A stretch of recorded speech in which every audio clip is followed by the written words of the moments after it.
Thank you, Sarah. Thanks for the warm introduction. Thank you to everyone at OSI as well for putting on this event. I got to echo that it's so nice to look out to an actual audience of real people rather than being stuck on Zoom for the change over the past year with everything going digital. So it is nice. Feel free to laugh at jokes or boo me if I'm bad. If you are coming in a little bit late, feel free to come up to the front, fill in some of these empty seats here. I don't bite, I may spit, but I won't bite. So anyway, thank you so much for being here, for taking the time to travel in person. When Gabriel and Craig reached out about giving this talk, how to forge a meaningful self-directed career, there were immediately about a dozen different things that I was like, these are points I definitely want to cover. These are things that I think are critical in my experience, things that I've learned from making so many mistakes early on in my career and having the good fortune to work with hundreds of young adults, young professionals all over the country as they try to figure these same things out. And I tripped over a lot of the hurdles. And so that's where a lot of these lessons come from is through that lived experience of making mistakes, but also helping other people navigate those. But immediately, the second thing that came to mind was, why does this matter? Why is this something that is important and worthwhile, and you all should spend your morning listening to me up here jawing about, why it's even a worthwhile goal of attempting to find meaning in your career. And so I want to tell you just a personal story to kind of put this into context, because my whole view and wrestle with philosophy has always been that if it's not useful for making a difference in your everyday life, then it's really not useful at all. So last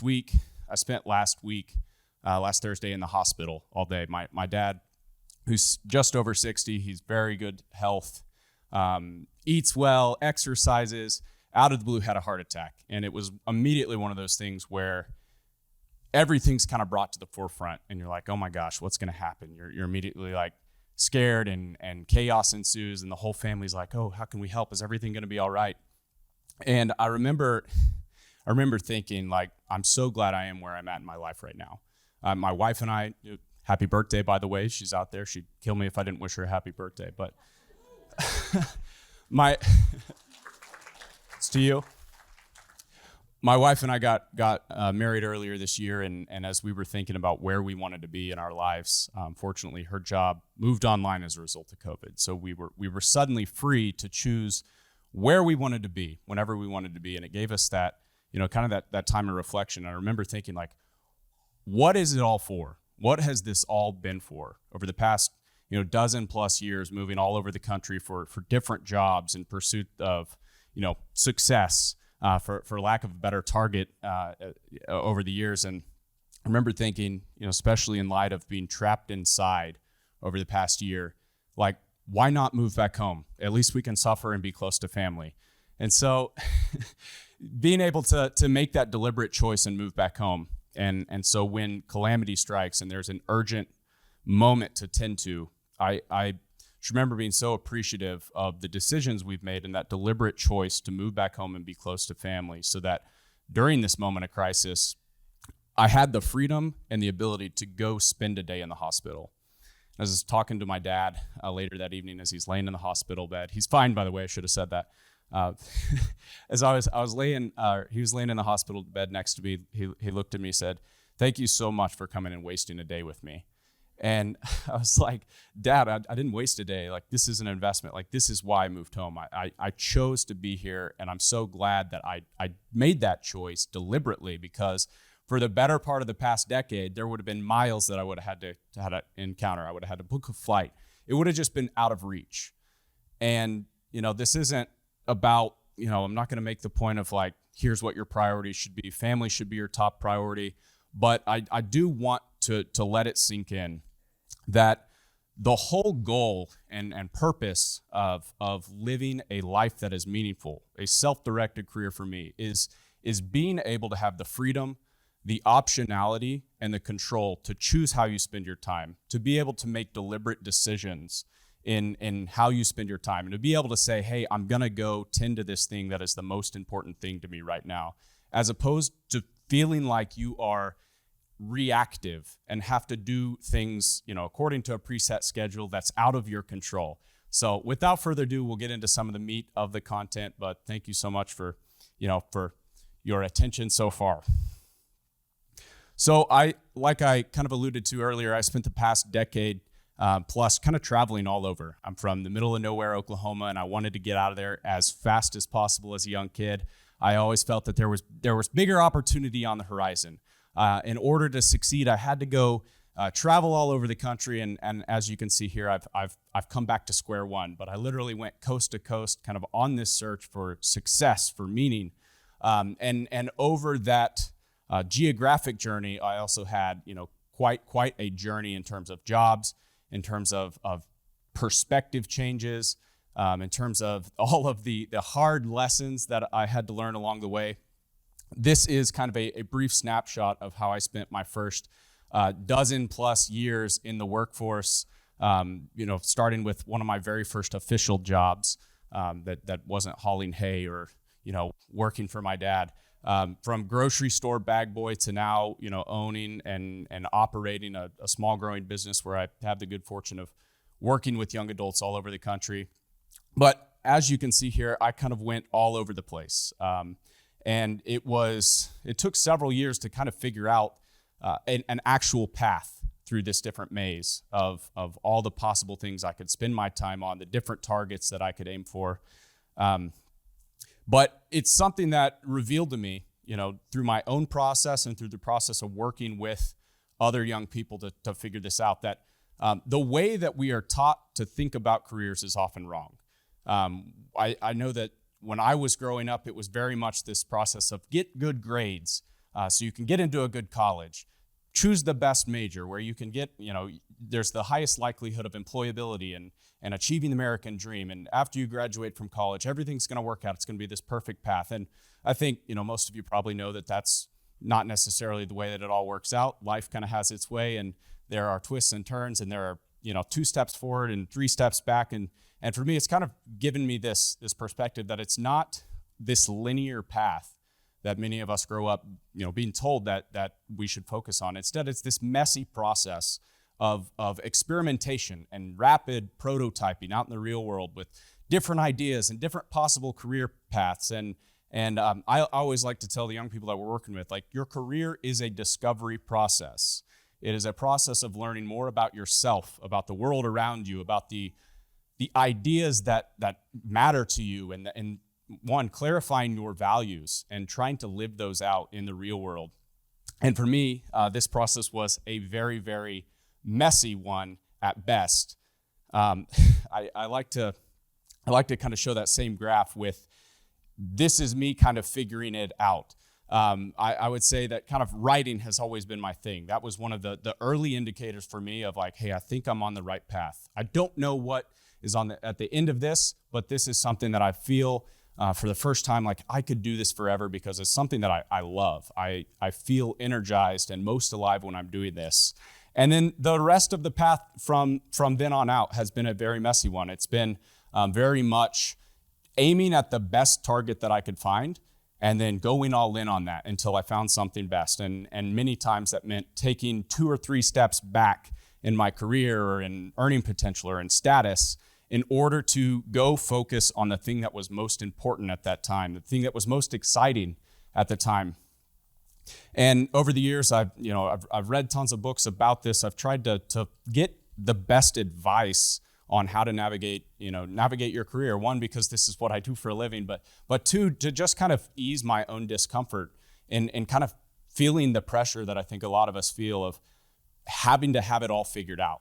And one of my favorite thinkers, the late great Clayton Christensen, in his book, and a phenomenal essay I definitely recommend checking out, called How Will You Measure Your Life? He puts forth this argument about different strategies that we all use. Is it an emergent strategy versus a deliberate strategy? And I've found a lot of insight in thinking about these different strategies and about when one strategy is more appropriate than the other one. An emergent strategy, Clayton describes as sort of not knowing where you're going, but trying to aim and do the best thing you can until a perfect target emerges from this, and being somewhat aloof, but remaining focused and dedicated to progress nonetheless. A deliberate strategy is very different. you know what you are trying to achieve, and therefore the tactics become a lot more clear. These are tactics you should use. These are tactics you should avoid. So for me, as you looked, we'll go back to those slides. As you can see, I did not have a very deliberate strategy for most of my life and career. Once I got out into the actual real world, it was a very messy process, and I did not realize at the time that there was sort of this emergent process at play. It was this process of looking for clues and things that I was interested in, and using those as sort of the guiding light to make decisions. And I know that, having gone to college and sat through many career counseling sessions with college advisors, and also now having been on the other side of that a lot of times that is not the way that we try to gain clarity in our lives. Instead, it's sometimes picking a target that is oftentimes arbitrary, is oftentimes something that is an idea that's given to us from someone else. It's not something that is a result of our own self-interest or things that excite us.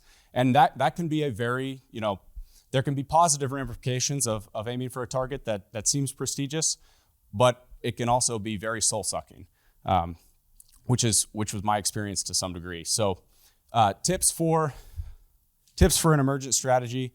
What I found in my career and what I found working with a lot of young adults who don't have clarity yet about the thing that they want to aim at. Some of the things that have been useful for me is, one, find something that's reasonably interesting to you, something that you actually care about, that when you leave work at the end of the day, it's actually an idea or problem that is worthy of your time and worthy of your intellect, and something that excites you, and you want to actually spend time thinking about how to solve that problem. You want to go seek out the best information. And you don't... That could be waiting tables. It could be working at the grocery store if that's the best accessible job to you at the time. But give yourself to that job and that opportunity more than just clocking in and clocking out and suffering. And what I tell people all the time is that we were meant for more than suffering under fluorescent lights 9 to 5, daydreaming about 2 weeks in Cabo, 50 years out of the week. We were meant for more than that, and you owe it to yourself to give yourself more, to pursue a labor of love and to find meaning in your work. So if for nothing else, at least try to find something that's reasonably interesting to you and aim to be valuable there. Even if you're not really sure what it all means, you're not sure where this is going to take you, you're not sure of the path in front of you, just aim to be valuable. Try to make the business better. If you're waiting tables, try and make your customers have a good experience. If you're bagging groceries, learn the floor plan of the grocery store so that you can guide customers through. It doesn't have to be a glamorous job for you to be able to find meaning and to be living a virtuous life by giving yourself to something that you're spending a good amount of your waking life on. So the other point, and someone smart wrote a book by the same title, Don't Do Stuff You Hate. The other advice I like to give people is don't do stuff you hate.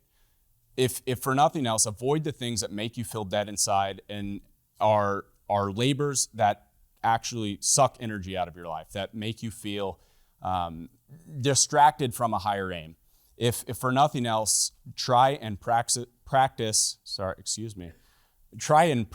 until you build the muscle of radically escaping and abandoning ideas that no longer serve you. And that can be as simple as leaving a job that makes you feel dead inside. It could mean leaving a relationship. It could mean, telling your neighbors to, stay off your lawn. I don't know, but just don't do stuff you hate. That is a good way to not necessarily have a target to aim at, but it's a good way to eliminate options and narrow the playing field of options that are worth aiming at. The other strategy here, tips for deliberate strategy. So this is when you have a little bit of clarity of something that's worth aiming at. Like I mentioned earlier, picking a target to aim at in some sense does make it easier to identify the tactics that are worth spending your time on. The way that I like to approach this is having a target in mind allows you to reverse engineer what are the necessary prerequisite steps to take. And sometimes those aren't always as clear as the steps you should avoid. So for instance, if you want to become a medical doctor, probably go to school, probably, get good grades. You are going to have to do certain things in order to be able to access those types of opportunities. So take those seriously, because some activities are also disqualifiers.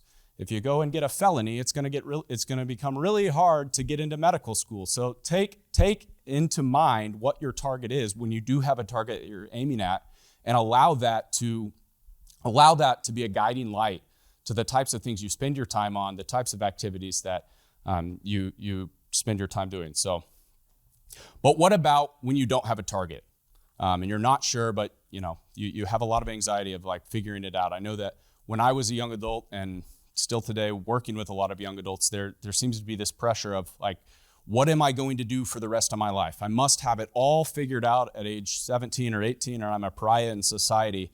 So some tips here when you don't know how to proceed forward in your life and your career, and how to still find meaning in that, is choose a worthy problem. It doesn't have to be, you don't necessarily have to have it all figured out. But for me, one of the things that I like to suggest is pick the highest, best use of your time. Try to aim at the target that is going to demand the best that is within you in order to be able to achieve that goal. And you can adapt that strategy as you discover either a higher aim or something that's more interesting, but eliminate some of that pressure. Take the weight off your shoulders a little bit to have it all figured out. And instead, try to figure out something that's worthy of your time, something that's going to require you to become a better version of yourself in pursuit of that goal. To give you an example from my own life, I was labeled the smart kid very, very early on in life. I was your typical high achieving, follow the rules, straight A student, and that created a lot of pressure for me to, one, feel like I had to do things that were impressive sounding instead of trying to figure out what was actually important to me. So at a very young age, I picked the most out of reach target I could imagine, to become a pediatric neurosurgeon, which I read this book as a young kid of Dr. Ben Carson, who was the first neurosurgeon in recorded history, at least, to separate Siamese twins. And I just remember reading about this at a very young age and was like, science is magical. This is something that I could do. Like, this is the craziest, most impossible thing that I could imagine doing, and I'm going to do that.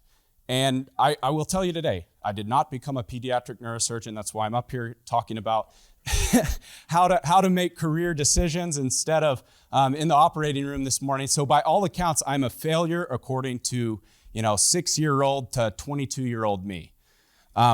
But as a byproduct of picking a target that was very out of reach, there were still positive ramifications for that. There were a lot of positive byproducts by aiming at something that was out of reach, because that required me to be studious. It required me to develop this love and passion for reading and for ideas and for interacting with people who were more successful than me and had things had information that I wanted and was valuable to me.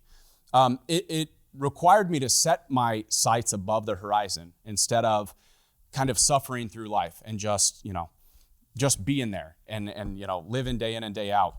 And so even though I failed to hit my target, that gave me strong momentum going into the real world and coming out of college, that even when I didn't have it all figured out, even when I was directionless at several different points in my young adult life, young professional life, that momentum allowed me to figure it out, because I had opened up opportunities that I would not have been able to access had I been aiming at a much lower goal. So I don't tell you that to kind of throw my life experience in your face so much as to tell you and illustrate the point that when you do not know what to do, or you're unsure of how, you feel that pressure to have it all figured out and you're not sure how to proceed in life, just pick a target that is the highest, most out of reach, highest possible, best use of your time. And as you gain more information and life experience, everything is going to work out. Your targets are going to change as you get more life experience, as you learn more about the world around you, as technology changes and closes some doors and opens others. And as long as you are aiming at something worthwhile and making positive progress, everything is going to be okay. That positive progress that you're making will carry you forward, even as your goals change. So, Once you have identified or chosen a target, at least, how do you reach that? So today, in the world we live in, the number one way to achieve your goals is to become known for the problems you solve. And that may sound like an uncomfortable way to go about life, is to be someone who is constantly talking or creating content or putting your ideas out into the real world. But the fact of the matter is the world we live in today is very transparent. Whether you like it or not, you are probably going to be a participant in social media or in some kind of media. You can either be active or you can be passive. And if you want to take advantage of that narrative and put yourself in control to open up opportunities for yourself, become the type of person who is known for the problems you want to solve. You don't have to be distracted by the world of media and online information and just the incessant distractions. But you can use this to open up opportunities for yourself by becoming someone who is known for the ideas that interest you, by being the type of person who's reaching out to the leading experts and who's always asking questions, who's always looking for more answers instead of just someone who is a passive consumer. The next point, and this is a critical one regardless of what age or life stage you're in, is taking on the mindset of an apprentice, especially anytime you are venturing into a new domain. You must be a student before you can become a master. And the best way that I know how to give anyone advice about, opening up opportunities for yourself and becoming, someone who is an expert or is a domain authority is to go and put yourself in proximity to the action. Go find someone who has already mastered the domain that you want to conquer and be valuable to them. There's a great Latin word called antembulo, which I love, and it means someone who, in ancient Roman times was a servant who ran before his master. It literally means one who paves the way, who clears the path of others. And I cannot think of a more fitting description of the best way to go get ahead, but also to open up opportunities for yourself by putting yourself in the service of other people who have things that are valuable to you, whether that's life experience, whether that's knowledge, whether that's someone who can just open doors for you. Go put yourself in the service of somebody else who has already accomplished what you want to accomplish. It's the best way to learn.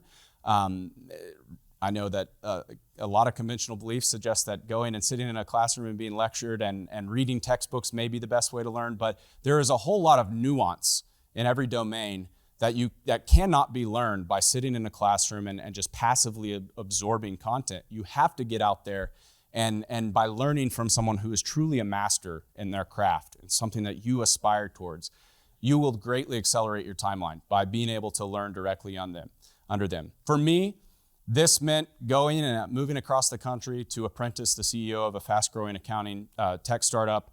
I was several years into my career, and this was the most exciting opportunity I could think of at the time. And I remember thinking about how awesome the things I was going to work on as I literally packed everything that I owned into my car and drove 1,200 miles across the country to Charleston, South Carolina. And I walked in on my first day, and some career advice here is don't join an accounting company at all during tax season. I walked in on my first day and was handed about 10,000 envelopes and 10,000 1099s and was told to go lick these envelopes, find stamps, put them on. And I remember being like, oh my gosh, this is such a letdown. What did I do? I moved all the way across the country and this is what I'm going to do. But what I didn't realize at the time was that being somebody who just showed up and did the things that needed to be done was very valuable, because I got into a company where my actual job was to apprentice the CEO, and that meant printing off a lot of documents. It meant running to get coffee sometimes. It meant one time answering an emergency phone call from the CEO to take his kid to daycare across town. But it meant being in proximity to the person who was making decisions and being in proximity to the action. I knew that I wanted to be an entrepreneur. I knew I wanted to either start a business or run a business in someday. And so being in proximity to the person who was doing what I wanted to do was the most valuable thing I could be doing at that point in time. months before I took this opportunity, I was on the brink of going back to law school and to get an MBA because I didn't know how to start a business, but I knew I wanted to do that. And so I figured, well, school's got to be the best way to do that, right? Well, 3.5 years later, I left this company. I was the right hand of the CEO, and I had literally been paid to get an MBA in the real world. And I think back to that experience because many of my close friends in college were just graduating law school. They were coming out with 6 figures of student debt. They were starting at the bottom. And because I had accidentally tripped into this opportunity by virtue of what I was doing at the time, instead I got to take a different route. And it was entirely accidental, so I don't want to take a ton of credit for like deliberately making this decision, but I've reflected back on that a lot that sometimes the opportunities in your life, the best opportunities, they will look like happy accidents. When you are on the right path, you are doing good work, awesome opportunities will open themselves up for you. So another point of advice here is consume ideas, question them. Don't just be someone who accepts everything at face value, but put yourself out there. If there is a field or domain that you are interested in, master it. Go read every book. Go reach out to every expert. Go listen to every podcast. Go watch the endless footage on YouTube of free information of people who are already talking about ideas that interest you. And meditate on those ideas, but don't just absorb them. Also come up with your own theories about whatever it is you're interested in. If this is something that you truly want to become your craft, then it does require some originality. You can't only be a passive consumer and regurgitating other people's ideas. So consume ideas, ask what if, challenge those ideas, form your own opinions, and like I said, become someone who is known for the ideas, the targets and problems you want to solve. But don't just be a consumer. You also have to create. You can't just be somebody who is on the receiving end of the endless stream of content and information in the world today. You also have to be putting your own ideas out into the real world. And that does not mean that you have to spend all your time on social media. Your thing may be publishing essays. It may be interviewing the top minds. Maybe starting a podcast. It may be opening up a practice in your small town to advise people. But you have to create and put your ideas out there. If you become a prolific creator in your craft, it is the easiest way to create collisions that are interesting.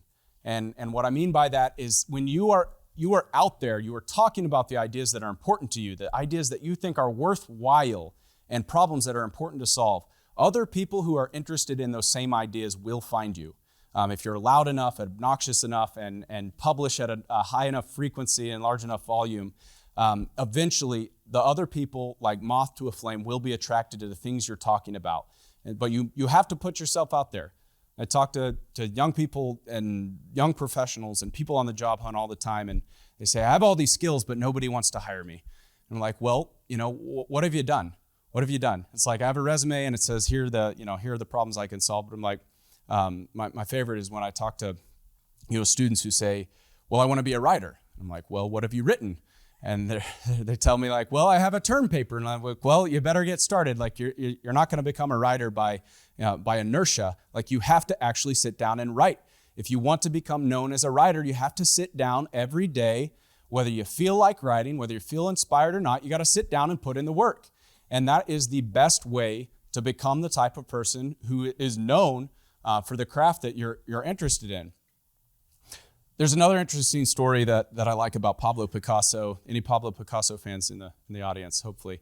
But Pablo, there's a great story. I think it's from Arthur Kessler's The Act of Creation. It talks about an art merchant had been purchasing pieces of art that had Pablo Picasso's name on it. And he wrote to Picasso and he said, Pablo wrote him back, he said, no, it's a fake. The art you purchased was a fake. And he was frustrated, so he went to another art fair and he purchased another piece of art that had Pablo's name on it. And he wrote back and he said, it's a fake. And the guy finally, he traveled across the country to go see Pablo, and he brought him a piece of art and he said, oh, Pablo, I saw you create this. Your name is on it, I know. And he said, sometimes I create fakes. And I tell you that story to illustrate another point that I've learned in my career, which is that progress means a higher percentage of good work over time.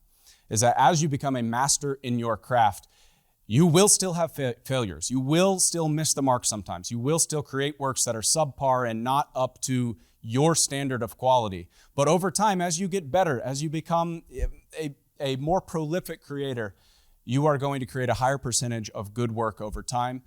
Even your duds will still be things that people find desirable and find valuable because of the sheer volume of and body of work that you've created and the value that you've created over time. On to the next point. This is one that I know a lot of people often overlook, but probably not in this audience. Is work hard. Like, this is the easiest hack regardless of all the self-help books out there, like, working hard is still the easiest hack in the world to get ahead. You've got to show up, and if possible, show up early, stay late.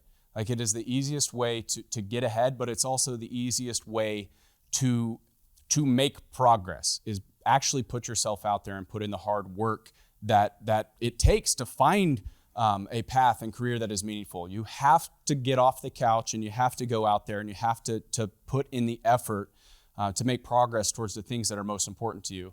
And if you can, also work smart. Don't just do the same thing over and over and over again, expecting different results. Don't do things the way they've been done because that's the way they've been done. You have to look for leverage. Find ways, always be asking, how could I do this better? How could I do this task that takes 30 minutes in 15 minutes and get those 15 minutes back so I can reallocate that time? But it all starts with getting your hands dirty. Get out there, work hard, but always be looking for leverage. Look for opportunities to make more valuable use of your time. And one of the most important things to this end is that I know that when you're a young, ambitious adult and you're out there, you're trying to make waves and you feel this pressure to be successful, I think one of the easiest things and tempting things to do is to look around and compare yourself to everybody else around you and say, wow, I'm doing so well, pat myself on the back. Don't do that. That is like, one, it's pointless and futile, but it's also a little bit vain, and people will not like you for that. But what you should be looking at instead is compare yourself today to who you were yesterday. You should always be aiming to improve and be living out your values more and be, in a position to be better pursuing the things that are meaningful to you tomorrow than you were today. Don't compare yourself to others, but compare yourself to who you were yesterday.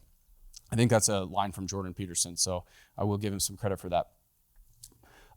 Another overlooked virtue is taking pride in your labor and your pursuit of what is meaningful. I a couple of years ago, I had the opportunity to sit in at a workshop with one of the top designers for Google and also led a team of designers at Apple. He's had a prolific career as a designer. And I remember one of the questions that somebody asked him is, how do you know when a design is good enough? And he wrestled with the question a little bit, but he said, in my career, when I've worked with experts in their craft, some of the top designers in the world, one of the things that is consistent is that as a designer, you can continue to iterate and continue to work on things over and over and over again. But for the sake of business, you have to draw the line in the sand somewhere. And he said, for someone who has mastered the craft, the best indicator of being done is when you can take pride in your work, when you are proud of what you have created, because mastery it lends itself to the ability to take pride as an indicator that, hey, this is valuable. I know the craft. I am an expert in this. I am a domain authority. I know that if I'm proud of this, it's good enough. At some point, you do have to throw in the towel and say, good enough is good enough. But I think it's often an overlooked virtue that element of taking pride in your work.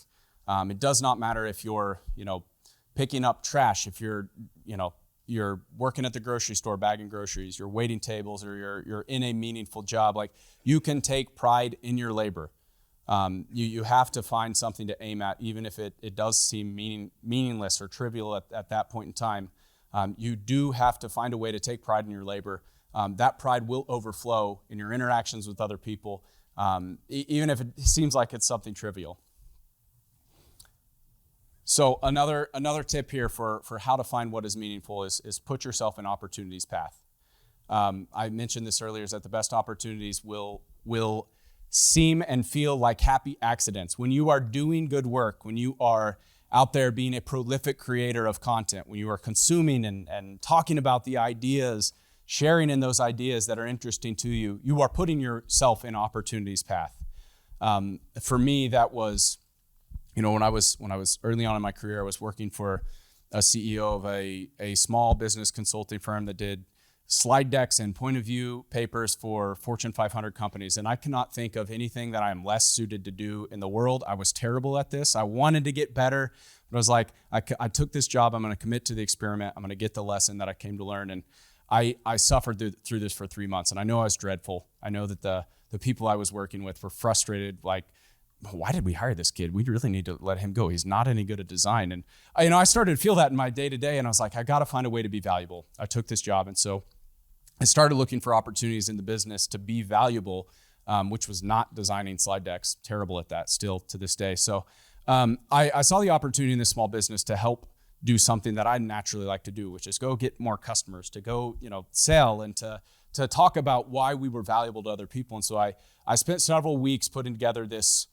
presentation on a growth strategy for the business. And I flew across the country to the CEO, asked to take him to lunch. And, I was like, hey, I want to talk, pitch this idea to you because this is where I think I can be valuable in this company. And he said, we sat down maybe 15 seconds. He said, with all due respect, I don't need any ideas from a punk 25-year-old who doesn't have any life experience. But he's like, thanks for the time putting together this presentation. And for me, that was very humbling, because I needed to be knocked down a few notches, but the byproduct of not suffering in that job that I was not good at, and instead looking for a way to be valuable, did pan out, because that same presentation was shared with several other CEOs. I got a phone call to go meet the CEO who I ended up working with for 3.5 years. Spoiler alert. But he saw the pitch deck that I put together, and he said, "Do you think you can actually do this for his business?" And I said, yes, sure. I would not have put this together if I hadn't. He said, then come do it for mine. Come help me build this. And in my career, over the course of a dozen plus years, at least 3 different times somebody has said something to that effect to me. And I tell you that as an example of when you are doing good work, when you are out there, putting yourself, that's putting yourself in opportunity's path, is doing good work, trying to be valuable to other people. People will take notice. I think a lot of times we get caught up trying to aim at this target that is like, I want to be successful, but it's going to be elusive. And once you catch it, like, what will you do with it anyway? You're going to recalibrate. So instead of aiming at this quandary of being successful, instead aim to be valuable and do good work and show up day in and day out and forge a reputation of someone who is reliable and dependable and can be counted on in times of crisis, and the opportunities will find you.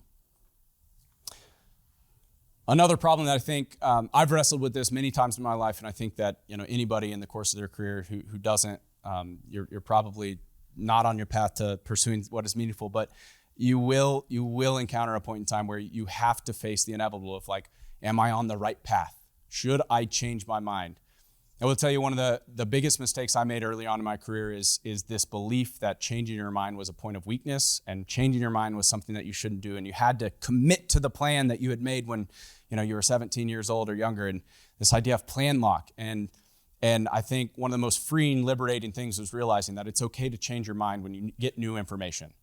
But one of the easiest litmus tests that I've had to encounter a couple different times in my career is when is it time to move on? From the problem that I am currently working on, it's no longer serving me. And one of the questions I like to ask is, does my work, is it demanding the best that is within me? Am I bringing my best to work today? Am I excited to work on this problem?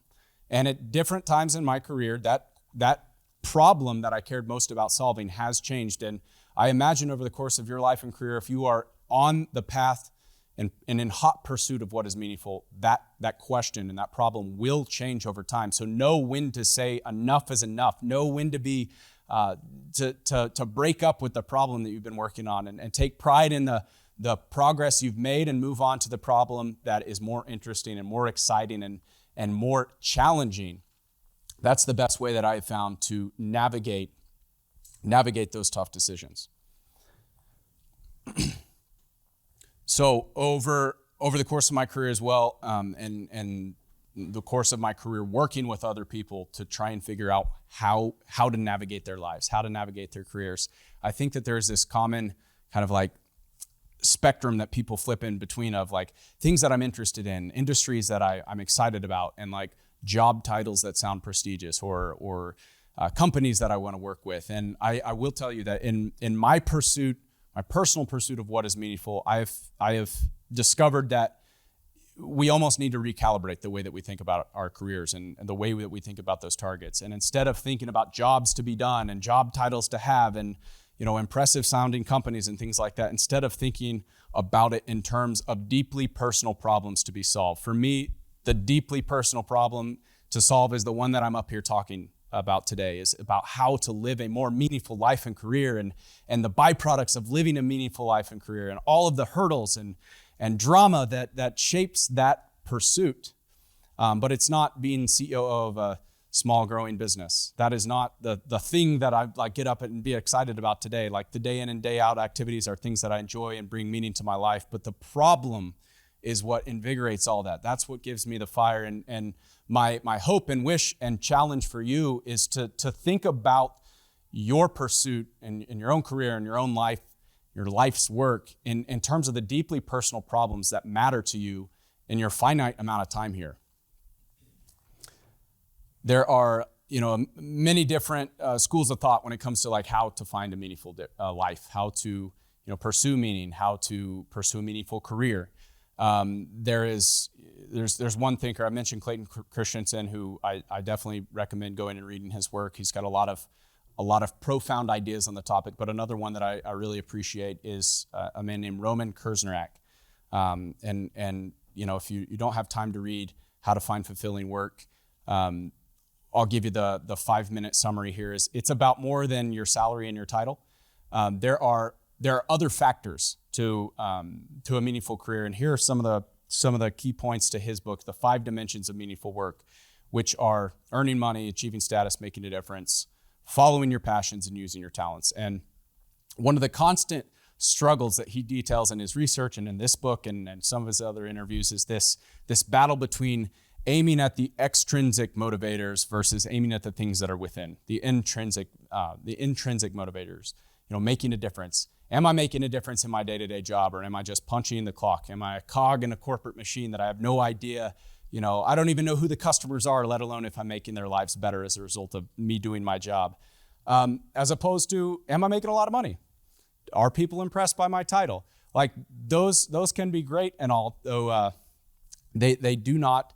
When you're home at night and you're alone, it doesn't matter how much money's in your bank account. It doesn't matter what your job title is. Like you are not going. It's very difficult to find meaning if those are the only metrics that you're keeping score with. And so what I challenge you in your own career, in your own life, because this extends beyond just what you do for work, is to find the things that bring you fulfillment and satisfaction internally, the things that make it easier to sleep at night, but also make you require you to deliver the best that is within you, that require you to become a better person in pursuit of the thing you're working toward, instead of just accumulating wealth or accumulating status or prestige or things that fade away and at the end of the day are really not that useful for much, except sorry, I lost my train of thought there, but aim for the things that are meaningful. For me, these are the two things that I figured out over the course of my career that are the two things that are the ultimate prizes at the end of the day. It's control and optionality. The ability to say no to things that I don't want to do, the ability to say no to problems I don't want to work on, the ability to say no to obligations that I don't want to accept or I don't want to shoulder, and the ability to focus my resources and attention and energy on things that I choose and deem are worthwhile and matter to me.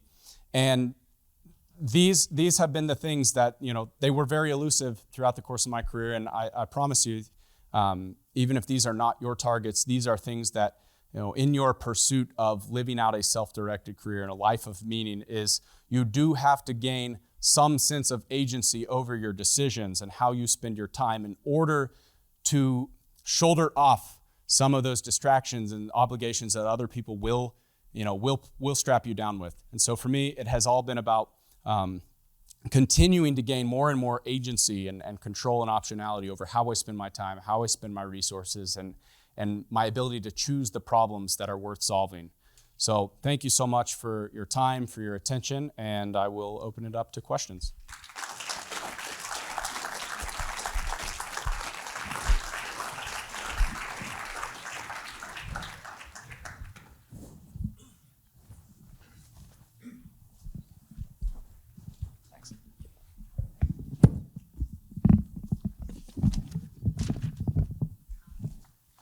Good morning. Thank you. My name is Sven Jensen. I live in Louisville, Kentucky. And I just had a quick question about, you made mention of becoming known for the problems that you solve. And you kind of mentioned like having a social media presence and making an engagement there. The organization that I'm involved with, I enjoy, but its social media culture is like very obnoxious. And it's kind of turned me off of trying to engage there. So I know it's a double-edged sword that I'm holding because I should be using it engaging, but it is like not attractive. Yep. And so what I would ask you is both, maybe like sifting through internally to the organization to find things that are good, and or finding resources outside of the organization that can also enhance my presence and also my ability to both give and gain good knowledge. How would you advise being intentional about developing a plan to do that? Thank you. Yeah, that's a tough one. It's a tough dilemma to be in. I know that I can think back to a point in my career where I felt like my role and status with inside a company kind of limited my ability to say different things or talk about different topics, and especially when some of the topics I was addressing were like, I'm going to have to talk about a situation that happened at work that I don't feel like comfortable talking about. What I would say is one, take notes. Like take notes of the situations that are valuable, even if you can't write about those and publish those, and they're not valuable now because they can be useful fodder down the road. And number two is, I would say, don't limit your own ability to be valuable and to be impactful to your organization. You have to take agency for yourself, and you have to take your own brand to the streets in a sense. Like go create content on your own outside of your, in your free time, like the ideas that you're interested in and the things that you think are valuable and worth exploring. Go pursue those on your own. And if they are directly valuable to your organization, present those ideas after you've gained some momentum for yourself, and you've proven that they're valuable in the real world. I've always found that it's very easy to pitch an idea. It's much more difficult to pitch a success that you've already, a victory you've already won. But it's much easier to get attention and get approval and to get resources when you say, hey, here I have a working model that's already proven out in the real world, as opposed to saying, hey, I have an idea that I think is going to work. So that's how I'd approach that. Hi. This question seems kind of like I already know the answer. That's fine. But because I'm attending an objectivist conference. But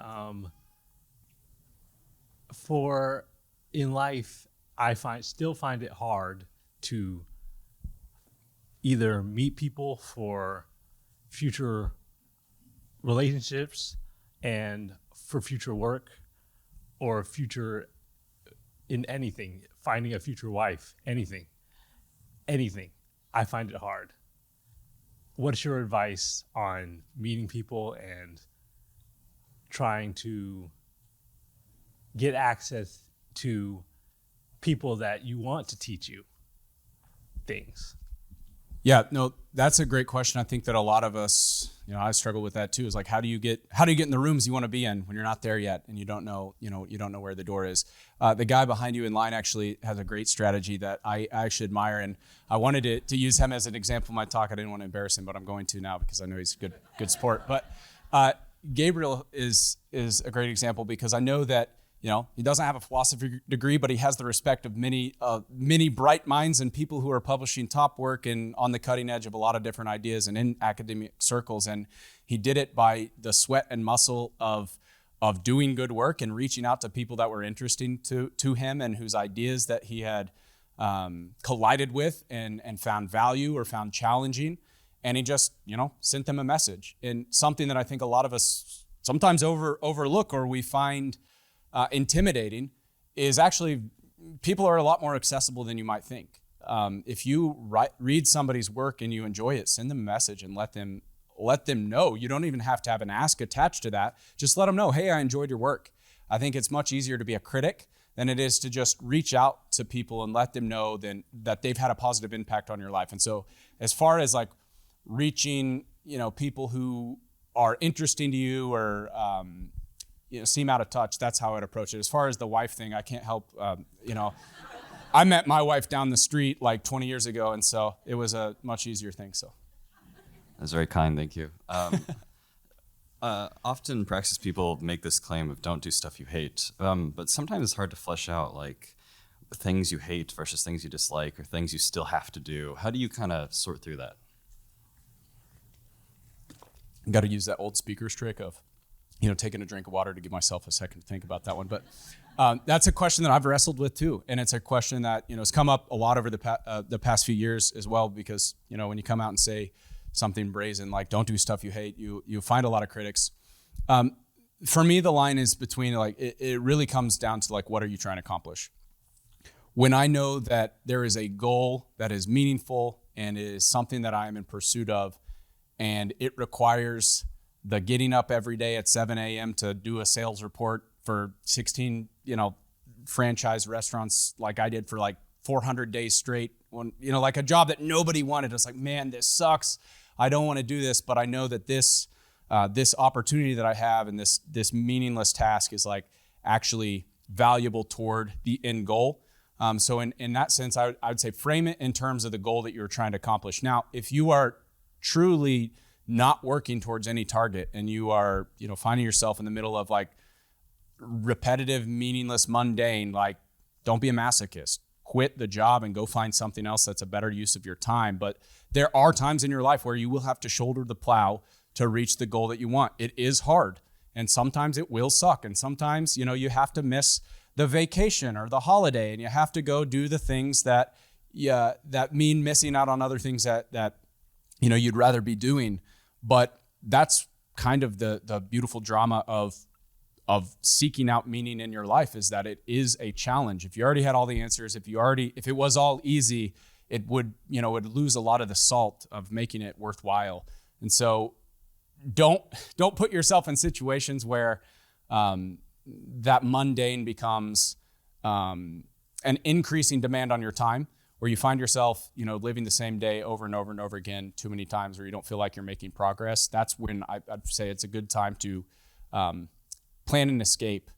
But sometimes you got to evaluate, am I on the path towards the thing that matters? There is something I've been struggling during your very good presentation. Thank you. I mean, very great, but there is something I've been struggling with. Probably because of my background and my context. Because I come from a very poor country, and the country is going through different struggles. I always stumble across people that is having this concern that you are addressing. Well, I really want to find my calling, right? But I am so poor, and I have so many constraints in my society, and so on and so forth. And because I was born in the slums in my country, and then I found my way to be in the best high school in the country, and then in the best college, and then and so on. So, well, thank you. I wanted to say that because when I find these people with these struggles, my answer is it sounds very simplistic. My answer is, find the freaking way to do it. It's very simplistic, I think. But I don't want to give that kind of question. I mean, all the things that you said about you have to work you have to work very hard, you have to find your passion, you have to find the best. That kind of thing, I mean, that's my definition of find the freaking way to do it, right? So, but still, it seems like I am lacking the inspirational message. Like, I mean, how to inspire people to actually do that? That's my question. Yeah, that's a tough one. I think my immediate reaction is that, success is not what a lot of us sometimes mistake it for. It's not the material things. It's not the financial success. It's not all of these different things. I think that, the situation you described, I think to Viktor Frankl in a great book, if you haven't read it, I recommend this one as well. It's called Man's Search for Meaning. It's sort of his recount of living through concentration camps in Auschwitz and like being just in the absolute depths of hell and still being able to find something that mattered, being able to aim at something. And he talks about being able to, people can take everything from you. Life can take everything from you. Circumstances can strip you of all the opportunity, but at the end of the day, you still have the power and agency to choose your attitude in face of whatever is happening in the real world. And I think that the reality of the world we live in is that there is disparity and there is bad out in the real world, and there is the struggle that we all have to shoulder, but you do get to choose your attitude. And sometimes that might be the pursuit of meaning. It's like being able to shoulder the suffering and the struggle and to go out and do that with an attitude of pride in yourself and in surviving the bad hand. It may not be the most inspiring message, but that is, sometimes that's the only option you have. And it's the best option you have is to choose your attitude in light of the bad circumstances and to take agency for the things that are in your control and to disregard the things that are outside of your control and do the best you can with what you've got. But it sounds like you've done a good job of making that progress anyway. And the fact that you're even coming up here and asking a question about it is, further evidence of that. So I appreciate the question. That's an inspiring answer. Thank you.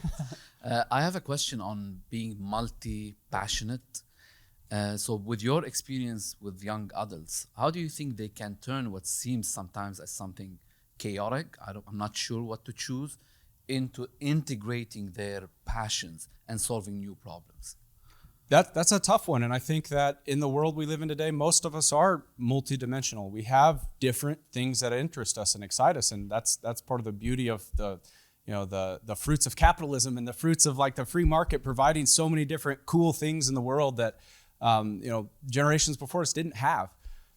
I think that the advice I would give is not really probably the answer you want to hear, but it's like sometimes just pick one thing to aim at with everything you've got and do that first before you try and go conquer all these different bridges. You can't, be fighting a multi-fronted war in your life all of the time. It will only make things more difficult. And I think oftentimes just choosing to focus on one thing and give it the absolute best that is within you for as long as it's the most interesting thing to you, can open up a lot of different surprising opportunities. Even if down the road you end up doing something entirely different than what you aimed at, much like me, I'm a failure compared to 18-year-old me. I was interested in so many things, but aiming everything you have at one thing will spill over as long as you are, you're giving it your all and you actually believe that that's something that's meaningful and valuable in the real world. And, you can always change your mind, but I would start there.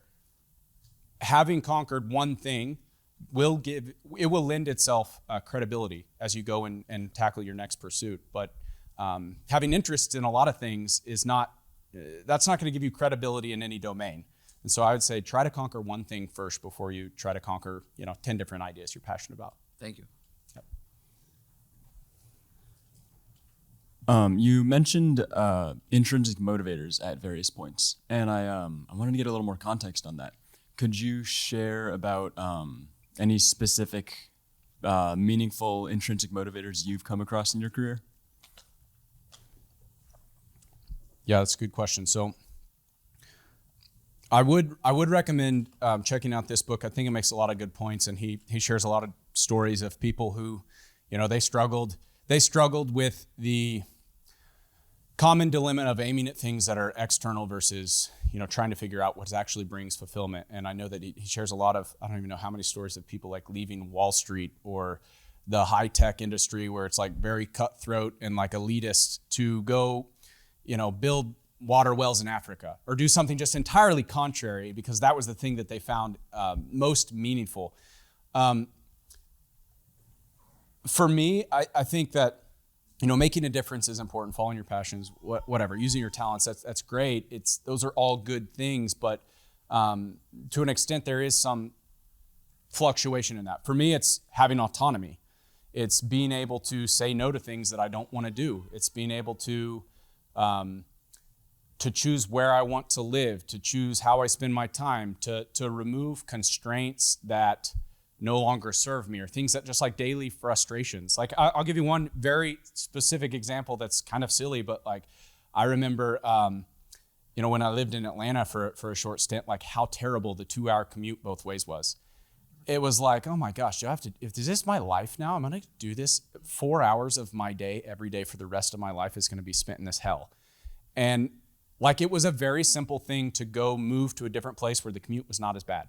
And when I moved to Charleston later, I remember like I got to drive over this incredible bridge, the Ravenel Bridge, every morning on my way to work. And it's like over the harbor. And if you've been to Charleston, and you may know what I'm talking about. It's like a beautiful small town. You're coming over and the sun's rising. It's like, this is my commute every day. It's a little bit transcendent. I get to drive over a bridge. It's like this like crossing over. I know that sounds a little bit abstract and cheesy, but for me, it was like contrasted against a commute that was sucking life out of me every single day. And instead being deliberate about like reducing that pain and increasing some pleasure in the same situation. So that was one of the intrinsic things. It was a tangible thing that I had agency over that made my life a little bit better and sucked just a little bit less. And sometimes it doesn't have to be these like crazy, audacious things of following your passions. It could just be reducing some of the suffering in your everyday life and taking more agency over your time. You talked about finding something to do that you don't hate, going home and constantly thinking about problems you can solve, ideas you have. And I found that, but because I work in an industry with a very high suicide rate, they're constantly preaching about self-care, work-life balance, don't take your work home with you. How do you balance that with being passionate about something and not being afraid of hard work? I mean, I grew up watching my mom work 60 to 80 hours a week, every week. And so I find that balance very difficult. Yeah, I don't want to like poo-poo mental health or like come up here and say like that's not a real thing in the world that people struggle with. And people do struggle with work-life balance and like taking work home and like dealing with things. It's a thing that I think especially men in our society, like we've grown up like let's just not talk about things and like let's not deal with it. That's not a good way to deal with it. But I think also there is this cultural narrative that's a little bit too soft about like it's a little too touchy-feely about like too much self-care over like responsibility and like taking ownership of your time. And what I say is like, one, try and find a headspace that's better than just like the corporate speak of, you need to get enough sleep. You need to like do all these, like those are all things you need to do is like take care of yourself, but also like it is going to be hard work to make meaningful progress in your career towards any goal, regardless of whether it's working this job or pursuing your life's work outside of your job.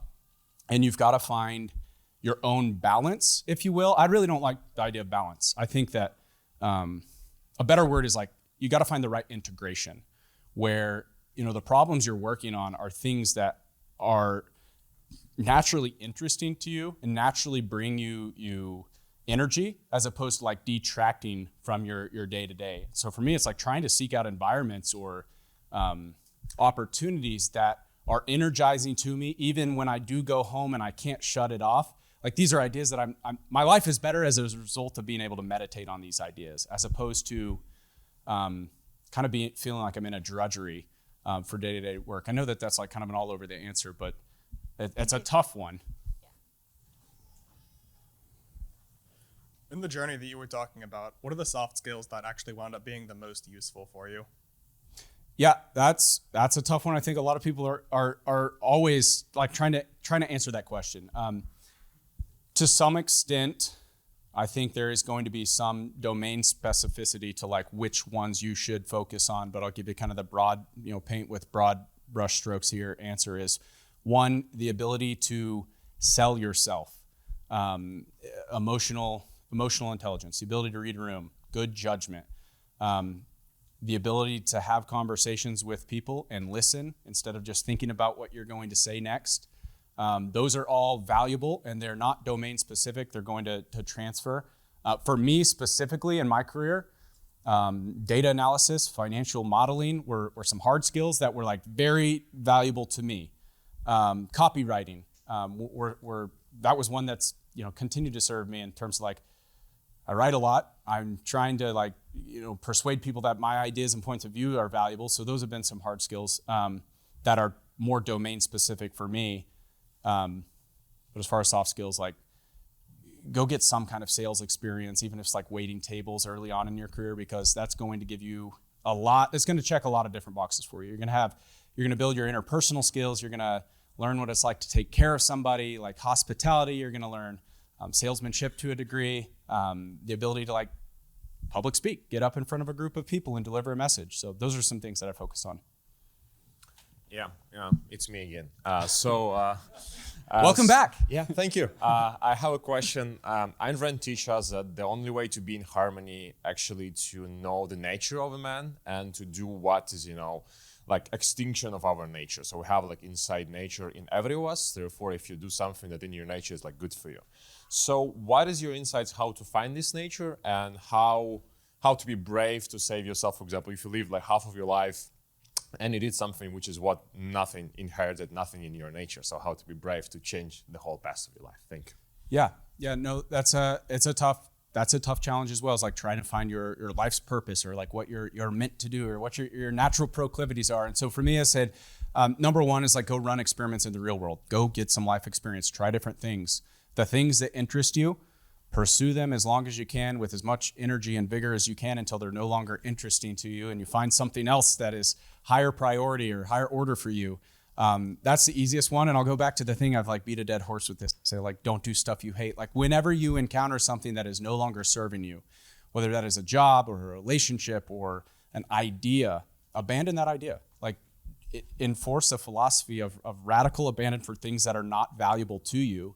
And that over time, with enough frequency and volume will begin to narrow the playing field.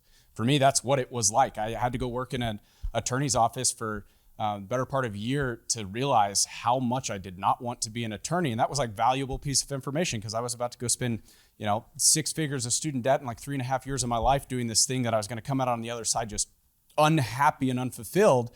So it's not always, in your approach to this, it's not always taking the most obvious approach to it too. Sometimes it's, how do I go get validation that I'm on the right path?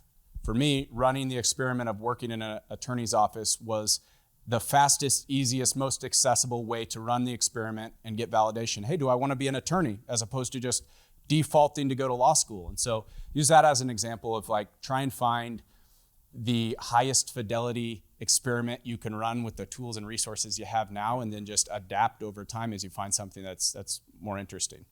So I think we're probably out of time, but thank you so much again. It's been a pleasure.